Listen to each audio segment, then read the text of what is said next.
Hey everybody, welcome back. If you're new here, my name's Pat. This is the short kind of guide on how to properly train for distance running. So, I've been a runner my whole life since, 8th grade or whatever, and I'm 33 now, so I'm still doing it.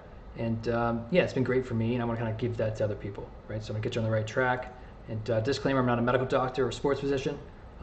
Speak to a professional before engaging in any fitness journey or following any plan, okay? So why should you listen to me? I've been running since 8th grade, like I said. I'm still running. I got a coach's award in high school. I ran 5 marathons, including Boston 2013. I broke 3. I ran a 2:55. That's 6:40 per mile. I'm really proud of that. I've definitely taken a lot of breaks over the years, but I never let myself go too long, right? So I've always kind of been running, here and there, and for the most part, pretty consistently. Like 20 to 40 miles a week, right? I peaked at 70 miles a week. Like the peak of my training, and I'm sure I could have gotten faster, but it's a lot of time, it's a lot of food, and a lot of wear and tear on your body, right? So kind of took a step back, and now I'm kind of back into it. So kind of showing you, if you're careful, you can do this for a long time, right? So ninth grade, I ran a 4:45. 10th grade, I ran a 4:40 mile, and then 2 mile, I ran a 10 flat, and I think it was 11th grade, and then I ran a 16:45K. I think I ran some 3 miles like in the low 16s. So some courses were a little short in cross country, and then 10K. I didn't run much of those, but I ran a 36:40. I think it was like a 36:42 or something, maybe 36. I don't know. But yeah, common mistakes. People just go out there, they run like 1 to 3 miles here and there. They don't really know what they're doing. They kind of rinse, repeat. They get tired, they come back. They're like, oh, it's getting easier. And you get short-term results that way, but you're not going to get great, and it might not be the healthiest thing either, right? So it's not just about getting faster or going further. It's about doing what's kind of like correct, right? So that's my 2 cents there, and like kind of like hopefully it motivates you to kind of care a little bit more. But if you want to get better at the 5K, you don't just run 3 miles. It's a little more complicated than that, and we're going to dive into what that means. So there's this coach named Jack Daniels. He's really famous. He had tons of athletes, and he had lots of data. Obviously, he's from 1933 to 2025. He was 92 when he died. He just died recently, so rest in peace to the GOAT. And yeah, he had tons of all-American athletes, Olympians, even Jim Ryan, right? You see it here, right here. So he kind of came up with a formula of like how to make a distance runner great, and had the data to kind of back it up. So you see tons of different like philosophies or different types of training plans out there. They're all sort of based on his initial stab at it, if that makes sense. All right, Pat, thanks for telling me about Jack Daniels, but how do you progress in training? Can you teach me now? Okay, yeah, so there's different types of runs. We're going to talk about that. There's sort of like a base building phase, then you add speed, then you sort of peak to stress, then you recover a little bit, called tapering, and then you run your performance, right? Your main race, the main event. So we'll get into that, and there's different training plans online you can find. Some you can buy. They're not all called Jack Daniels. There's like different people out there throwing their ideas in the hat, but it is all sort of based off Jack Daniels. Like it's sort of all like heart rate training and different types of runs, right? So I'm creating a SaaS product right now called Achilles. It's going to like handle all this for you. That's the idea. It's going to have swimming, cycling, running, and lifting. So it's going to be really fun. But yeah, for now, let's just focus on running. And there's different types of runs. Like I said, there's easy runs. This is 65, 78% of your heart rate. There's long runs, 60 to 70% of your heart rate. Then tempo runs, 85 to 90% of your heart rate. And then intervals, this is where you run in a circle. You might throw up. It's really exhausting. That's 90 to 100% of your heart rate. So the good news is running is mostly easy, right? So most of your runs are going to be easy runs. You can be able to speak freely with your friends and kind of relax. If it doesn't feel like it's easy or nothing feels easy, it's probably because you're just getting started, right? And we'll talk about that at the end maybe. But yeah, I mean, most of your runs are easy, and some runs are kind of faster and they suck, right? But you kind of look forward to your easy runs after that, right? And that's sort of the whole thing. There's kind of a love-hate relationship that you build, and those hard workouts feel really good when you're done, right? So yeah. So what do easy runs do for you? I'm not a biologist, but here's sort of like the main benefits, and each type of run is going to give you different benefits, right? So this is like mitochondrial, capillary development, aerobic enzymes, myoglobin. Strengthens your heart, teaches you fat adaptation, your running economy, so that's like how efficient you are at running. You're going to learn like as you do it, and then recovery and adaptation. So easy runs aren't hard. They're not supposed to kind of wear you out. They're supposed to actually help you recover from the next hard run, actually. So they improve your running economy, which is essentially how much energy it costs you to run at a given pace, right? So long runs, these are once a week, maybe 20% of your weekly mileage, right? And it's all about glycogen depletion, kind of tiring yourself out. Some more mitochondrial adaptations, more capillary stuff, more musculoskeletal. You're kind of adapting to the heat and the temperature, right? hormonal adaptation. So if you run too far, you might even like decrease your testosterone. So be careful. You want to follow the rules. We'll talk about that more.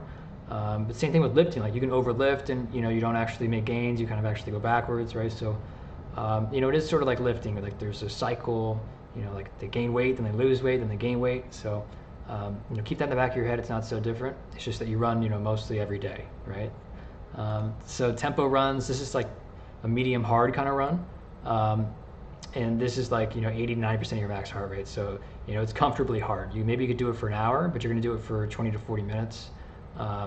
Most real runners could do this for like 10 miles if they had to, but like they're only going to do like a 5K for most of these tempo runs. So it's kind of a controlled hard effort.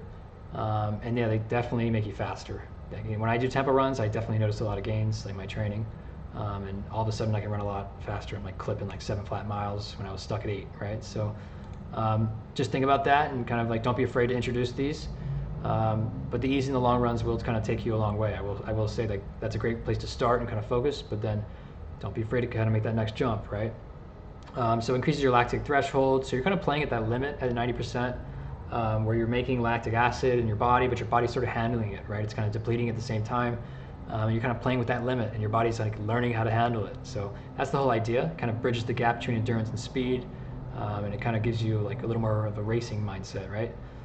So what are intervals? This is like the least of your worries, but also the most of your worries. So like these are the hardest workouts. They're really tough, but you only have to do like maybe 5-10% of your training for this. If you're a 5K runner, like a miler, you're going to do this stuff more. Middle distance, obviously you're going to do it a lot.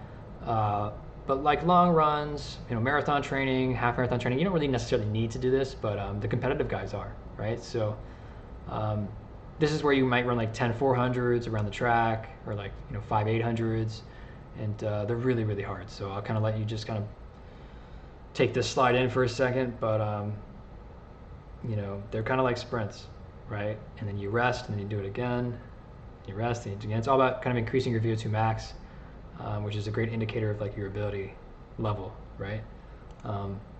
So yeah, it's all about maximizing your VO2 max. Why does this matter? It's the size of your engine. So it gives you better fuel economy, and I feel like over the years mine's gone up and down a lot, but like I've always been able to run far, right? But how fast can I do it? So if I do a lot of interval training, I can probably run a lot faster. If I don't do it, I'm going to start losing it, right? So you got to play with those gears. How am I going to figure out how fast to run? I don't have a heart rate monitor, Pat. I'm kind of new to this. So there's like calculators out there. You can kind of guess, like, I think I can run a mile this fast. This is how fast you should do easy runs. This is how fast you should do tempo runs. It'll even show you, like, if you're on a 5K, this is probably what you can run in a 10K, or this is probably what you can run in a half marathon. Keep in mind, like, the different ends of the spectrum are not going to convert as well. If you have a performance right in the middle, then that's probably the best, right? But just keep that in mind. It's not a perfect system, but it does make sense and it does work. This is like this is a pretty good VDOT. This is when I broke 3 in the marathon. It wasn't my best VDOT score ever, and that's sort of like his agility sort of score that he gives you. This is Jack Daniel's sort of official trademarked tool, I believe. But we're going to do something similar, where we come up with our own formula. It's got a different name, but like I said, it's all sort of based off the same idea, and just like art, right? I mean, art inspires art. Same thing with large language models and Apple, Windows, Xerox, right? It's all the same. But just make sure you're giving everyone proper credit, not breaking any laws, right? So this is like a big problem that comes up with a lot of new runners. They say, nothing feels easy. How can I start doing my easy runs? And I'm just going to say, add breaks, walk some, cheat, just be kind of patient with yourself. It might take you a couple weeks just to get into like a normal running routine, right? And that's okay. And talk to your doctor. I'm not a doctor, right? Building mileage, week to week, it should only jump up 10%. So if you run like 30 miles the first week, and that's kind of a lot for first week, but you would only jump up to 33 the second week. So that's kind of straightforward, and your body needs time to adapt. I hope that makes sense. And your muscular skeletal system, bones, tendons, ligaments, connective tissues, they all need to adapt. So building up your long runs should only be like 25 to 30% of your mileage. I think that's a little high. I've heard like 20%, but that's if you're like a 5K, 10K runner. As you run the kind of like the marathon, people are going to break the rules because they kind of feel like they have to. They don't have time to run all day, but they need to get ready for the race. So I don't think marathon training is really healthy, especially if you don't have at least 40 miles a week, like as part of your regimen for a long time. just because this kind of exception that people use for the marathon I think is wrong, right? So my best marathon was when I ran 70 miles per week, and even then, like, my 24-mile long run was a little too long, right? So the marathon's not really for mortals. I know mortals can do it, but you shouldn't be on the couch and just try to do it. I know some people can, but it's not really right?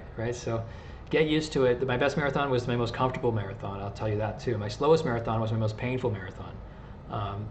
And it probably did the most damage to my body as well. So don't run with your ego.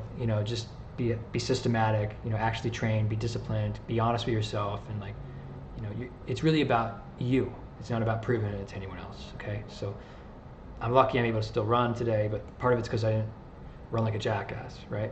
So here's that exception I'm talking about, where people might do like 33 to 35% for peak weeks, like with their marathon training, but they might even go like 40% of their volume, right? Or maybe they just only ran a long run, and that's it, that whole week. And maybe they'll get to the starting line, maybe they'll get to the finish line, but it won't be pretty, I'll tell you that. So keep that in mind. It's not a race to get to the marathon. It's a race once you're in the marathon. All right, so we talked about sort of mileage and building that in long runs, tempos, intervals, what they are, but how do you introduce them? So I'd start with easy runs, then I'd start doing my long run, then I'd start adding like leg drills. You can see them online. Maybe I'll do a video on that later. That'd be kind of fun. But you might do striders. They're kind of like sprints that you do with full recovery, maybe like 40 meters, and they're kind of playful. You just kind of focus on your form and take a rest and do it again. You don't want it to wear and tear your body. It's kind of just getting used to it, running fast again, getting the gears kind of warmed up. So when you do the tempos and the intervals, your body's not like in shock, right? So that's kind of the idea there. So yeah, we do like striders, then I would introduce tempos, and I introduce intervals, once you're more ready, right? So yeah, then you add your tempos, then you add your intervals. And then peak training's like maximum stress. You have like the most mileage in your plan.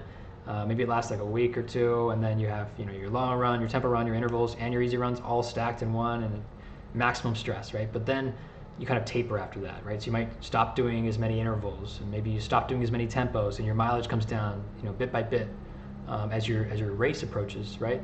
And then you peak, perform, you do your best, you feel great, you drink a lot of beer, you eat a lot of food, you're really proud of yourself, you walk around with your medal, and then after that, you have to think, 2 weeks later, do I want to do this again, right? So that's the hard part. It's like, do I want to sign up again? And the answer is yes. Okay, there's lots of ups and downs, even with finishing and feeling proud of yourself, but you're going to get really comfy in your bed, feel really good about yourself, and you might not want to go out there again. And I'm telling you, you should. So in those 2 weeks, maybe do some active recovery. Don't get completely lazy. But yeah, it's like you do a cycle, 16 to 32 weeks, something like that, and then 2 weeks off after a race, right? And then you do it again. That's kind of how it works. So it's kind of like lifting, right? There's different seasons, and you peak and then you rest, and you peak and then you rest. And yeah, I guess the last piece of advice I'll give you is there's tons of training plans you can see online. I should probably pull one up in this video. I will at the end, okay? I'll do that in just a sec. But the last piece of advice I'll give you is don't look for perfection. Like, just try to stick to the plan. You can't make up a lost day, just like you can't make up a lost day of sleep. Don't try to make the mileage up. Feel free to move things around. Your long run's going to really help with the marathon and the half marathon, so just focus on that. All right, so like I said, I'm working on a SaaS product. This is, I guess, my competitor. This is Hall Hidkin, right? But he's got some great stuff here, and some of it's free. So let's scroll down, and you can see he's got like a training plan here: 3 miles, 30-minute tempo, 5-mile pace run. I guess that's like marathon pace. And then Sunday he has a long run, right? So it's a little different than my philosophy, but pretty similar. And you can see the mileage sort of peaks over here, and then it drops down, and then he runs the race, right? So it's all kind of the same thing with a different flavor, right? So as you learn more about it, you might have your own opinion. You might want to stretch it, a different direction, maybe do more intervals, maybe do more tempos, maybe you don't even need that, right? So figure out what works for you, but there is an art to the science. It's not all bullshit. And I followed rules. I didn't just run out there every day like an idiot. And I'm still running. So if you ever want to talk about running, maybe you want some advice or just like talk about it, I'm here for you, right? So like and subscribe if you like what you see. I appreciate you. I hope you appreciate me. See you later.